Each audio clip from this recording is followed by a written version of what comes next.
So Builder Hall 9 is confirmed, and why should every single Clash of Clans player care? Because there's oh so much more than just new levels, a new defense, and a new troop coming to Builder Hall 9. We are going to dive deeper into what we know in today's episode, talk about why I recently retired from casting, share my experiences from the recent trip to Finland and Poland, and talk about my very first CWL season with Tribe Gaming and how it is going so far. There's a lot to unpack in today's episode, so let's go ahead and get started right about now. Welcome, fellow fans of Clash of Clans, and shout out to Raid Shadow Legend. That was an easy snack. Okay, like I was saying, shout out to Raid Shadow Legends for sponsoring this video. In case you've been living under a rock for the last couple of months, Raid is a brand new collection RPG game. It has an amazing storyline, incredible 3D graphics, giant boss fights, and more than 400 champions for you to collect and personally customize. I'll show you a couple of my champions. Check out how crazy the level of detail is on these champions. Raid will remind you of the classic RPG and strategy games, but the bonus, it's now on mobile and it is completely free to play. Check out the near perfect score in the App Store. That is pretty rare and impressive as well, and a big update just about to drop. What are you waiting for? Go down to the video description, click on the links, and you will instantly get 50,000 silver and a free epic champion to start your journey. Good luck, and I'll see you there. All right, let's get down to brass tacks about the update and talk exactly about what we know and how much information I can give you. Now, luckily for us, I did an interview with Darian a while back, actually in April, where we got a ton of information about Builder Hall 9 and this update. We know that Builder Hall 9 is coming, and we know that Operation Blue Skies is scheduled to come in this same update. Now, the important thing about Builder Hall 9 is that we have information that indicates that everybody is going to be interested in this, not just Builder Hall enthusiasts. So what I've got is some direct quotes and some paraphrases from the episode that I did with Darian where I interviewed him. I will put the link to that up here so you can check that out if you want to go check out the video and see exactly what was said. But I asked him early in this episode, will Builder Hall 9 be more than just new levels, new troops, etc. Because I was concerned also, because I know there's a lot of players that don't really care about Builder Hall. Is there something to get players into Builder Hall 9 besides that? He said yes. Okay, Darian said yes, and he went into more detail about this. And while today is technically a sneak peek day, there's not a lot of information that has been released by Clash of Clans, but we can put it together with this information. Darian did say, and I quote, "No clan wars or tournament-based system. We looked at that idea," meaning we, the Clash of Clans team, "and realized that it's not the direction we wanted the builder base to go."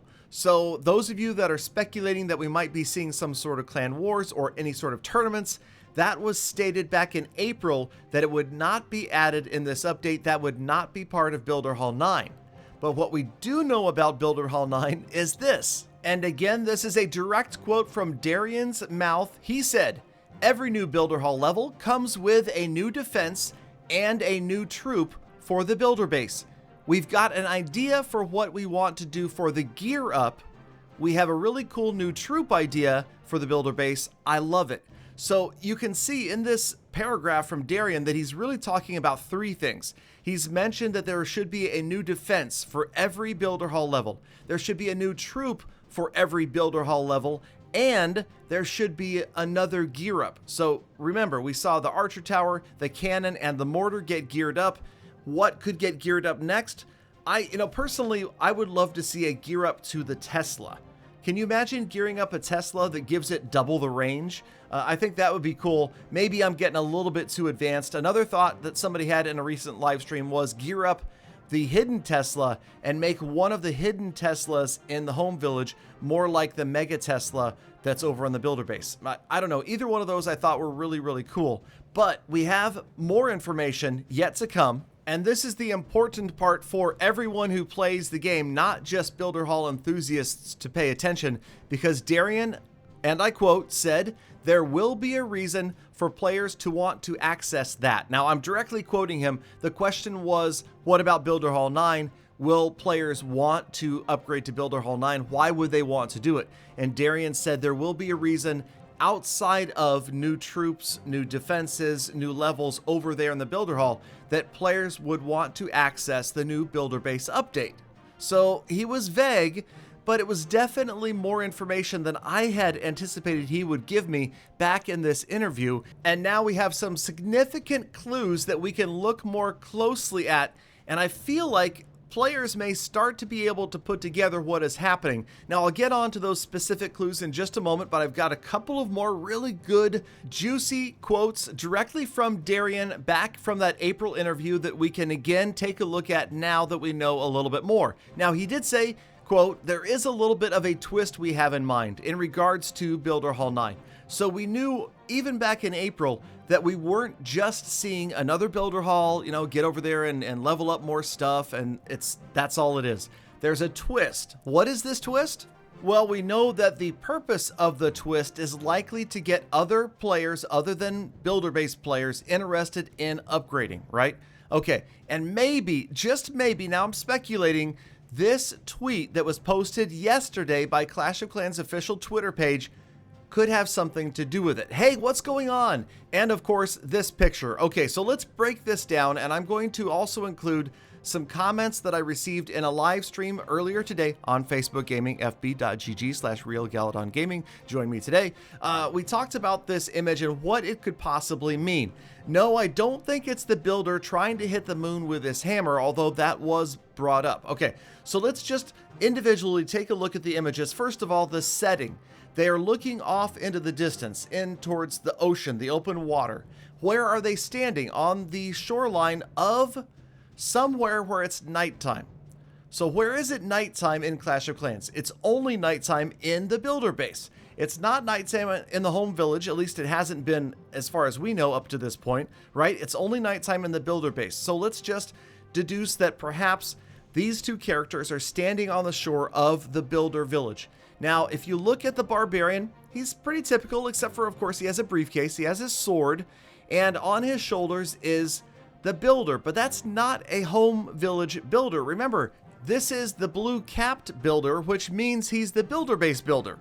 All right, so he now appears with the hammer in the air. He's got kind of that forward motion with the hammer, like charge or let's go, that sort of thing. And then if we take a flashback back to the original Captain's Log video series that came out when the Builder Hall was released. And by the way, if you haven't watched my parody of this series, you are completely missing out. They are like 5 of my favorite episodes I ever made. Here is number 1. We'll just watch this real quick, and I'll tell you why I'm bringing this up. Captain's Log, Day 1.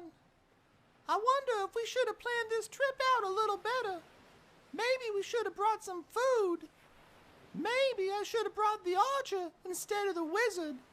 He sure does dress nice, though. Still no sign of Barbarian. Maybe his sword made him sink. At least I got Hog here with me, though. He's my best friend. I won't get hungry as long as I think about how good of a friend Hog is. Okay, so the reason I bring this up is because at the beginning of this video series, the Barbarian charges off into the water and apparently swims all the way to the Builder Base. So what I'm saying is that old video illustrated the fact that the Barbarian can swim. Now you look again at the picture on the left-hand side of the screen. The Barbarian is going to swim somewhere with the Builder from the Builder Base. Where is he going?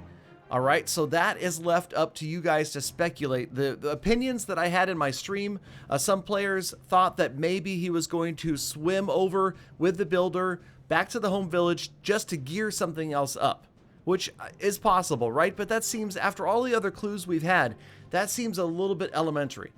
Then there was the possibility that these two are going off to vacation together somewhere else. They're not headed towards the home village. And hey, I am not one to question anyone's lifestyle choices. I am totally for that. If they want to go vacation together, I mean, maybe it's a purely platonic relationship, but they maybe are not headed anywhere that we know of. Or they could be headed back to the home village.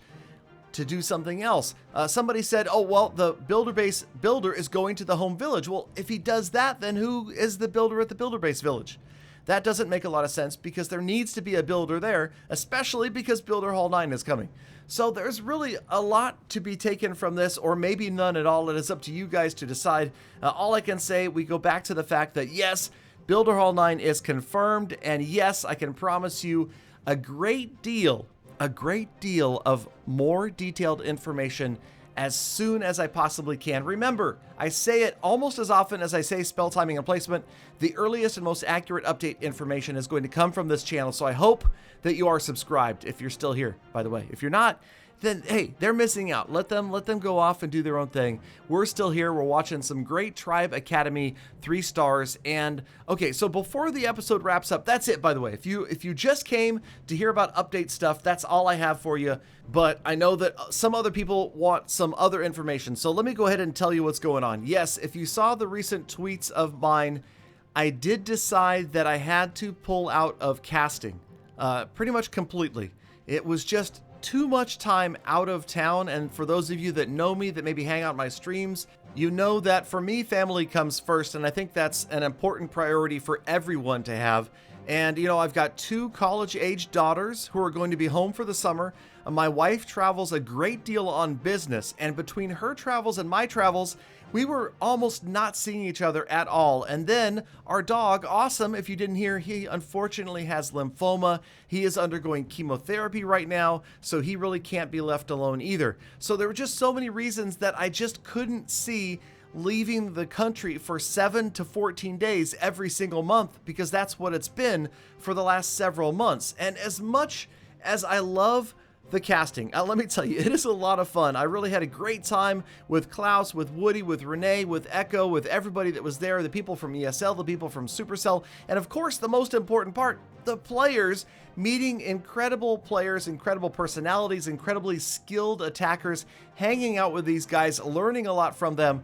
That has been the best thing of all. And also, I mean, it's the culmination of almost 7 years of Clash of Clans, a game that has hung on to the top 10 in the App Store for 7 years. This game is absolutely thriving. It's in a great place right now, and I'm super excited for Clash and the World Championships.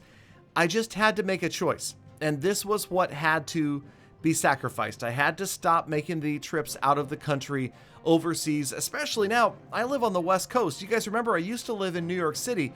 I moved out to Southern California. So what used to be a 7-hour flight nonstop from New York to Helsinki is now like 18 hours of travel, because I'm going to be catching at least 2 or 3 legs. There's always layovers. There's problems. They've lost my luggage like 3 out of the last 4 trips. It was just too much to deal with. And then coming home, the jet lag, oh man.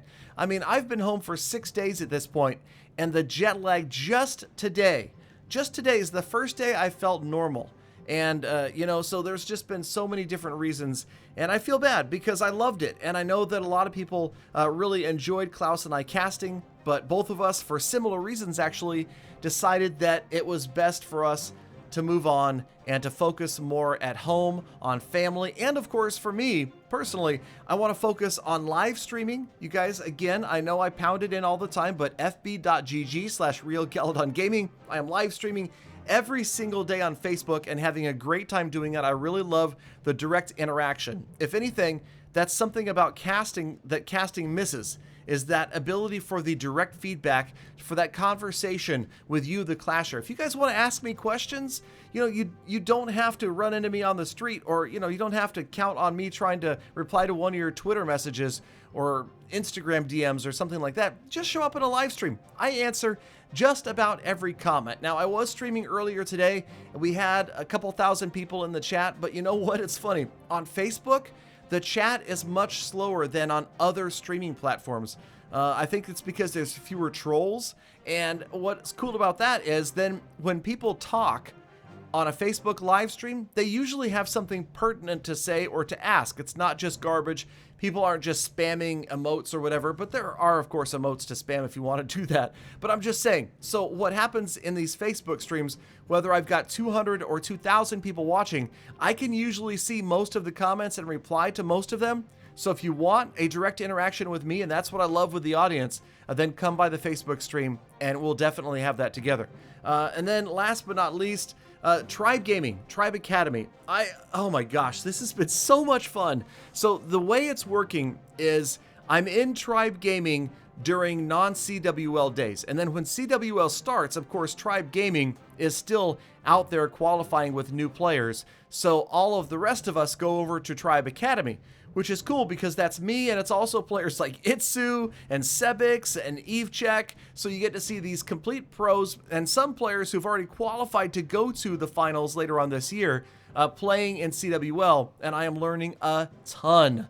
Have I 3-starred yet in CWL? No, but I have some really close battles, and I'm going to share those with you in an upcoming episode. So if you're here, remember, you're part of the hashtag Galafam. Thank you guys so much for your time. I really appreciate it. Have a fantastic rest of your day. Blizzlefrist in the comments. Be kind to other people, animals, and the planet. Get out there. Make the best of the rest of your day. And I hope to see every last one of you back here again tomorrow for more sneak peeks soon and more full attacks.